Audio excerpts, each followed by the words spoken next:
दूसरा है, बल्कि बहुत सारे लोगों ने यह क्लेम करना शुरू कर दिया कि क्योंकि 1 मई की छुट्टी थी तो इंडिया के अंदर जंग भी छुट्टी पे चली गई है और इस दिन इंडिया की तरफ से किसी किस्म की कोई गड़बड़ नहीं हुई, सवाए जो मकबूजा कश्मीर और आजाद कश्मीर के बॉर्डर है एलओसी है उसके ऊपर छेड़छाड़ हुई, उस तरफ से भी फायरिंग होती रही, इस तरफ से भी फायरिंग होती रही, लेकिन कोई सीरियस किस्म की वायलेशन आज पूरा दिन नहीं हुई। तो इंडिया के अंदर भी ये डिबेट चल रही है और पाकिस्तान के अंदर भी डिबेट चल रही है कि छुट्टियों के दिन पाकिस्तान और इंडिया दोनों ये फैसला करते हैं कि छुट्टी बर्बाद नहीं होनी चाहिए, आम आदमी ने सुख का सांस लेना होता है, बड़ी मुश्किल से वो इस काबिल होता है कि उसको एक आध छुट्टी मिले, लिहाजा जंग की भी छुट्टी होनी चाहिए। तो आज पूरा दिन एक इत्मीनान का दिन था इंडिया के अंदर भी और पाकिस्तान के अंदर भी। लेकिन बहरहाल सीरियस नोट पे हम बात करते हैं, वाकई मोदी जो है जंग से थोड़ा सा पीछे हट गया है और वो जो एक जंगी जुनून था इंडिया के अंदर वो आज के दिन सिमटता हुआ नजर आ रहा है। क्यों सिमटा, उसके 4-5 मेन फीचर्स हैं जो आपके सामने रखते हैं और उससे फिर आप बड़ी आसानी से अंदाजा कर सकेंगे कि जो नरेंद्र मोदी का प्रोजेक्ट था वो फेल कैसे हुआ। देखिए 5-6 पॉइंट्स ऐसे हैं जिसकी वजह से नरेंद्र मोदी अपने स्टांस से पीछे हट रहा है। पहला जो वजह है, जो पहली वजह है वो है पाकिस्तान की तैयारी। इंडिया का ख्याल यह था कि पाकिस्तान क्योंकि इकोनॉमिकली बहुत कमजोर है, पाकिस्तान के अंदर पॉलिटिकल पोलराइजेशन है, पाकिस्तान तहरीक इंसाफ बाकायदा सड़कों के ऊपर निकली हुई है, वो सोशल मीडिया को बाकायदा अपने हाथ में लेके ड्राइव कर रही है और उससे पूरी स्टेट को, पूरी गवर्नमेंट को कॉर्नर किया हुआ है। लिहाजा इस वक्त अगर इंडिया सामने आएगा तो पाकिस्तान इस काबिल नहीं होगा कि फौरी तौर पर अपनी फौज को मोबिलाइज कर सके, क्योंकि फौज के ऊपर प्रेशर बहुत ज्यादा पाकिस्तान के अंदर और इंटरनेशनली भी जहां जहां पाकिस्तानी मौजूद हैं वो अपनी अफवाज पाकिस्तान जो है उसको बुरा भला कहते हैं, वहां पे बाकायदा कैंपेन चलाई जाती है। तो इतनी प्रेशर के अंदर जो पाक फौज है वो बॉर्डर पे नहीं आ सकेगी, वो लड़ाई की गलती नहीं करेगी। लेकिन जो ही पाकिस्तान को सुर्ख रुमाल दिखाया गया तो उसके बाद इमीडिएटली जो पाकिस्तान ने तैयारी की है उसने इंडिया को हैरान कर दिया और फिर जो यूनिटी पाकिस्तान के अंदर पैदा हुई उसने भी इंडियंस जो नर्व्स हैं उनको बाकायदा हिला के रख दिया और सब लोग परेशान है कि पाकिस्तान इतनी जल्दी तैयारी कैसे कर सकता है। तो पहली रीजन थी वो पाक फौज की तैयारी है जो इतनी तेजी से हुई कि वो फौरी तौर पर इंडिया जो है वो उसने जंग से अपने हाथ खींच लिए, थोड़ा सा पीछे हटा है। इसके साथ साथ जो ये इंफॉर्मेशन की वारफेयर है उसके अंदर पाकिस्तान इंडिया से बहुत आगे निकल गया। गो इंडिया की तैयारी बहुत ज्यादा थी, उसने अपने पूरे चैनल्स को मोबिलाइज किया हुआ था। उनके जो चैनल्स हैं, टेलीविजन चैनल्स हैं, आप उनकी कार्रवाई देखें तो आपको खुद अंदाजा होगा कि वो किस कदर उनके अंदर शिद्दत है। इस शिद्दत के बावजूद भी पाकिस्तान ने फौरी तौर पे इंफॉर्मेशन ऑपरेशन अपना एक्टिव किया और सोशल मीडिया के ऊपर जो बम्बार्टमेंट की, जो पाकिस्तान के यूट्यूबर्स हैं जो उन्होंने कमाल किया, तो उसने इंडिया के नर्व्स को बाकायदा हिला के रख दिया। तो उस वजह से भी जब इंफॉर्मेशन ऑपरेशन में आपको नाकामी हुई तो उससे भी फिर इंडिया और नरेंद्र मोदी थोड़ा सा पीछे हट गया। इसके साथ साथ MI6 की एक रिपोर्ट हमने उसका जिक्र किया था पिछले एक वीलॉग के अंदर कि उस रिपोर्ट में बरतानिया ने इस कंक्लूजन का इजहार किया है कि जनरल आसिम मनीर एक डिफरेंट आदमी है, जब इसके ऊपर प्रेशर डाला जाता है तो ये खड़ा हो जाता है, जब सीधा खड़ा हो जाता है तो फिर इसको बाज रखना या इसको काबू रखना या फिर इसको डराना या इसको धमकाना या इसको पीछे हटाना मुश्किल हो जाता है। तो इंडिया ने जो एक कार्रवाई करने की कोशिश की है, इसने जनरल की पॉपुलैरिटी में इजाफा कर दिया है और उसकी ग्रिप में इजाफा कर दिया है। तो अब ये पीछे नहीं हटेगा, बल्कि MI6 की रिपोर्ट थी कि आप जितना प्रेशराइज करेंगे जनरल आसिम मनीर को, ये उतनी फोर्स के साथ सामने आएगा। तो नरेंद्र मोदी को चाहिए कि वो इसके साथ पंगा ना ले, क्योंकि अगर आपने इसके साथ छेड़छाड़ कर दी तो फिर ये आपको कोई गुंजाइश नहीं छोड़ेगा। तो MI6 की जो रिपोर्ट थी उसने भी इंडिया के अंदर कोहराम बर्पा कर दिया और उनको बताया कि जिस जनरल के बारे में हमारी गलतफहमी थी वो उससे बिल्कुल मुख्तलिफ निकला है। हमारी रीडिंग जो है वो उससे बिल्कुल बरक्स है कि वो शख्स जिसने पाकिस्तान के अंदर इकॉनमी को बड़ी जल्दी ट्रैक पे ले आया और जिसने पाकिस्तान तहरीक इंसाफ जैसी पार्टी जो इतनी ज्यादा खौफनाक पार्टी है कि उसने इंटरनेशनल कंपेन कर दी, पाकिस्तान के अंदर कंपेन कर दी, जिन्होंने 2.5 साल सोशल मीडिया के ऊपर रियासत पाकिस्तान को हिलने नहीं दिया, उसको भी ये शख्स काबू में ले आया। तो इस शख्स के साथ जंग का पंगा लेना जो है वो खतरनाक हो सकता है। तो दूसरी वजह MI6 की रिपोर्ट थी जिसने इंडिया के नर्व्स को हिला के रख दिया है कि ये शख्स एक डिफरेंट आदमी है, इस डिफरेंट आदमी से निपटने के लिए हमें डिफरेंट मीडियम इस्तेमाल करना पड़ेगा। अगर हम इसको जंग की धमकी देते रहेंगे तो ये पूरी कौम को इकट्ठा कर लेगा, ये 25 करोड़ लोगों को बॉर्डर के ऊपर ले आएगा जिनके साथ फिर जंग लड़ना हमारे लिए मुश्किल हो जाएगा। और साथ साथ ये भी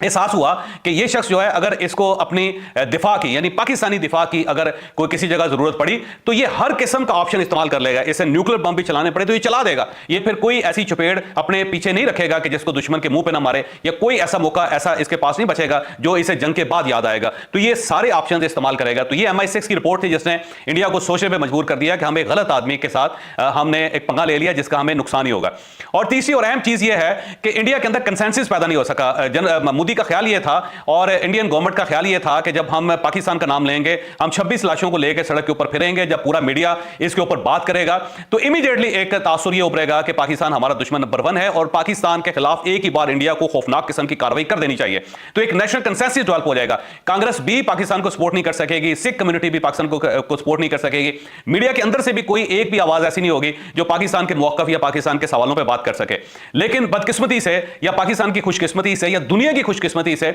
मोदी ये नैरेटिव क्रिएट नहीं कर सका और एक नेशनल कंसेंसस इंडिया के अंदर वो पैदा नहीं कर सका। लोगों ने सवाल करना शुरू कर दिए हैं, लोगों ने बल्कि पूछना शुरू कर दिया है कि जनाब हमारी 7 लाख फौज थी और जब ये वाकया हो रहा था तो 4 आदमी 26 लोगों को इंडिया के अंदर दाखिल होकर मार के चले गए, तो हम उनको रोक नहीं सके और जब वो चले गए तो हम उन्हें जाते हुए नहीं रोक सके और फिर हम उन्हें गिरफ्तार नहीं कर सके, हम कुछ सबूत जमा नहीं कर सके। तो किस बेस पे हम ये कह रहे हैं कि पाकिस्तान जिम्मेदार है और पाकिस्तान के खिलाफ हमें कार्रवाई करनी चाहिए? तो जब कौमी सतह पे सवाल उभरने शुरू हुए, अपोजिशन ने सवाल करना शुरू कर दिए, मीडिया के अंदर जो समझदार आवाजें हैं उन्होंने जब ये सवाल करने शुरू कर दिए, तो मोदी जो सरकार है वो एक नेशनल कंसेंसस डेवलप करने में नाकाम हो गई। तो ये जो नाकामी है उसने भी मोदी को थोड़ा सा पीछे हटने पे मजबूर कर दिया, क्योंकि उसे ये महसूस हुआ कि जब पूरी सिविल सोसाइटी मेरे साथ नहीं है, तमाम सियासी जमातें मेरे साथ नहीं है, सारा मीडिया मेरे साथ नहीं है, 2-4 लोग हैं जो धूतू बन के या भूपू बन के मुसलसल बोल रहे हैं, इसके अलावा तो मुख्तलिफ आवाजें उठ रही हैं और वो आवाजें जो हैं वो सवाल भी उठा रही हैं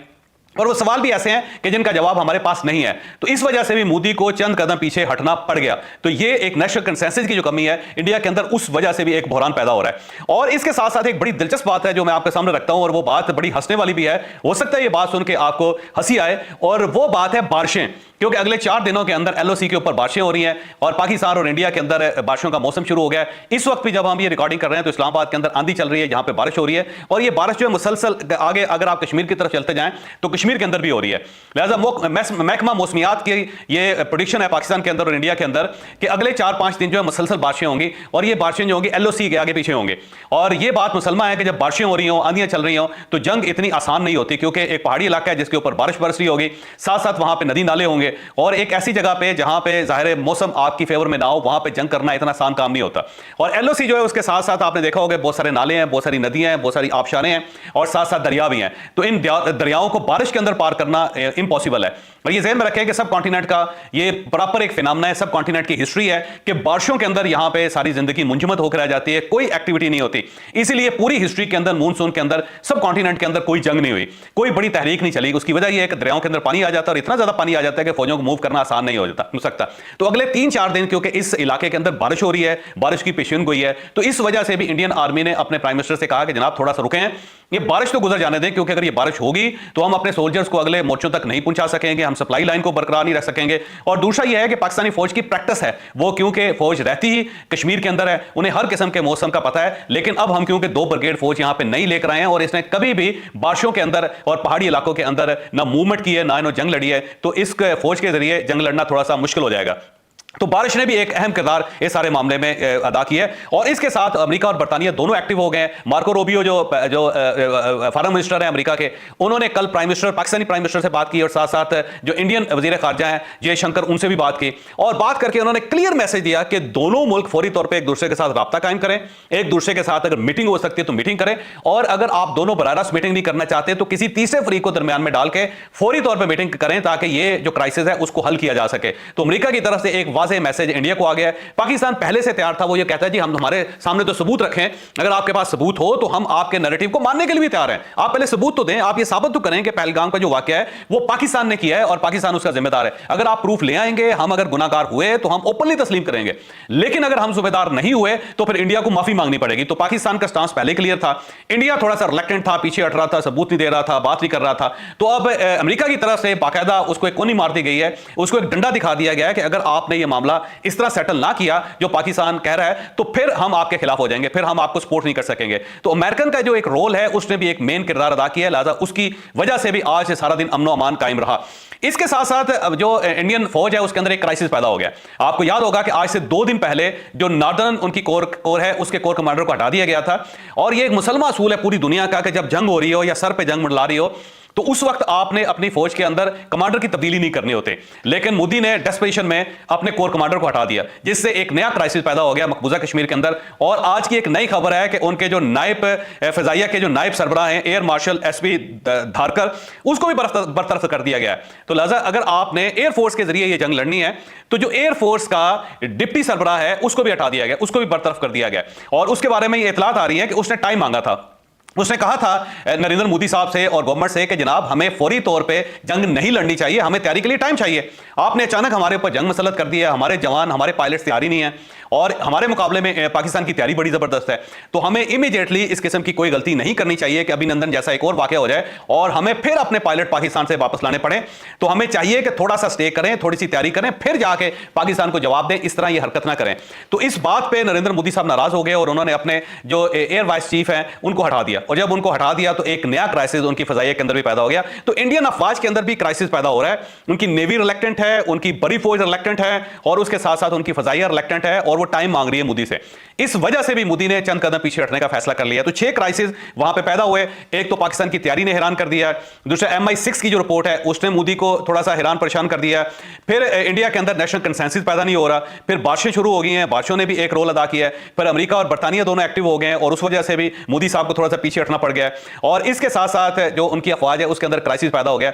और इस क्राइसिस ने भी उनको हिला के रख दिया है। इसके साथ साथ जो रॉ की एक प्लानिंग है वो सामने आ गई है, और ये जो सोशल मीडिया ऐप है टेलीग्राम, आपको यकीनन आपको पता होगा, इसके ऊपर कोई कन्वर्सेशन थी और पूरे पेपर से वो पाकिस्तान के अदारों ने वो हासिल कर लिए हैं, वो लीक हो गए इंडिया की तरफ से। वो उनके अंदर ये डिक्लेयर किया गया है कि पहलगाम का जो वाकया है वो रॉ ने बनाया था, और उस प्लानिंग के मुताबिक ये फैसला हुआ था कि ये वाकया होगा। 36 घंटे बाद फिर ISI के ऊपर इल्जाम लगाना था, फिर मीडिया को एक्टिव करना था, लेकिन इंडिया की बदकिस्मती थी कि फौरी तौर पे मीडिया एक्टिव हो गया, फौरी तौर पे ISI के ऊपर इल्जाम लग गया, जिसके बाद ये हाफ कुक्ड किस्म की ये डिश थी जिससे सारा मामला खराब कर दिया। और उसके बाद पूरी दुनिया जो है वो इस हैरत का शिकार हो गई कि जनाब ये कैसे हो सकता है। और जब सवाल किया गया इंडिया से तो फिर इंडिया के पास उसका जवाब नहीं था। ये जो पेपर लीक हुए हैं इन्होंने ज्यादा परेशान कर दिया इंडिया को, क्योंकि इसके अंदर बाकायदा प्लान बी भी लिखा हुआ था कि अगर यहां पहलगाम के अंदर ये वाकया नहीं हो सकता तो शोपियां जो इलाका है, शोपियां भी इसको कहते हैं, कश्मीर के अंदर इलाका है, वहां पर भी इस किस्म की प्लानिंग हो सकती है। तो ये रॉ का पूरा प्रोजेक्ट है और इसके डॉक्यूमेंट्स लीक हुए हैं। उन डॉक्यूमेंट्स को अगर आप पढ़ें तो आप जान के हैरान रह जाएंगे कि सारे का सारा वाकया रॉ ने बनाया था, उसने प्लान किया था, फॉल्स फ्लैग ऑपरेशन था, पाकिस्तान के हाथ में सबूत आ गया है। अब इस सबूत को इंटरनेशनल मीडिया के सामने भी रखा जाएगा, इंटरनेशनल फोरम पे भी रखा जाएगा कि जनाब रॉ को बुलाएं, उनके चीफ को बुलाएं और उससे पूछें कि क्या ये आपके पेपर्स हैं या नहीं है। और अगर रॉ के पेपर्स ये हैं और बाकायदा लीक हुए हैं और इसे इंडिया भी तस्लीम कर रहा है तो फिर पाकिस्तान के ऊपर इल्जाम क्यों लगा रहे हैं। तो पाकिस्तान के हाथ एक बहुत बड़ा सबूत आया और इस सबूत के तहत आने वाले दिनों में बड़े लेवल पे गेम पाकिस्तान करेगा और हर लेवल पे, हर फोरम पे इसको आवाज को उठाएगा। इसके साथ साथ इंडिया ने अपना एक जो इक्विपमेंट है वो बॉर्डर्स के ऊपर लगाना शुरू कर दिया है और इसको सैटेलाइट जैमिंग सिस्टम कहते हैं। ये इसराइल ने बनाया था और इसराइल से इंडिया ने खरीदा है और इसका मकसद यह है कि पाकिस्तान का जो नेविगेशन सिस्टम है उसको जैम कर दिया जाए। तो इंडिया बड़े लेवल पे इसको इस वक्त प्लांट कर रहा है और इसकी पूरी कोशिश है कि पाकिस्तान का जो नेविगेशन सिस्टम है या अफवाज पाकिस्तान का जो नेविगेशन सिस्टम है उसको यरगमाल बना लिया जाए, ताकि अगर ऐन वक्त में इंडिया को अटैक करता है तो पाकिस्तान का नेविगेशन सिस्टम जैम हो जाए। लेकिन पाकिस्तान के पास इसका बाकायदा पहले से बंदोबस्त है, क्योंकि पाकिस्तान ने यह सोच रखा था कि कभी ना कभी ऐसा वक्त आ सकता है कि हमारी कम्युनिकेशन को बाकायदा यरगमाल बनाया जा सकता है या उसको हैक किया जा सकता है या उसको जैम किया जा सकता है। तो पाकिस्तान के पास ऐसे इक्विपमेंट मौजूद हैं जो पैरेलल सिस्टम क्रिएट कर सकते हैं। तो पाकिस्तान ने अपना पैरेलल सिस्टम जो है वो बाकायदा फिजा के अंदर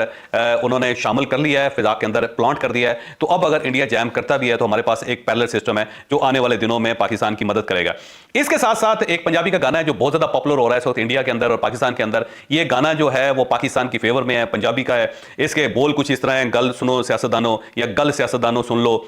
आगे उसका यह है कि असी मुर्दाबाद नहीं कह सकते पुल के भी पाकिस्तान नू। ये बेसिकली जो सिख कम्युनिटी है वो मैसेज दे रही है इंडिया को और हिंदू कम्युनिटी को, इंडिया की हिंदू कम्युनिटी को, कि जनाब जो हमारे मुकद्दस तरीन मकामात हैं सिखों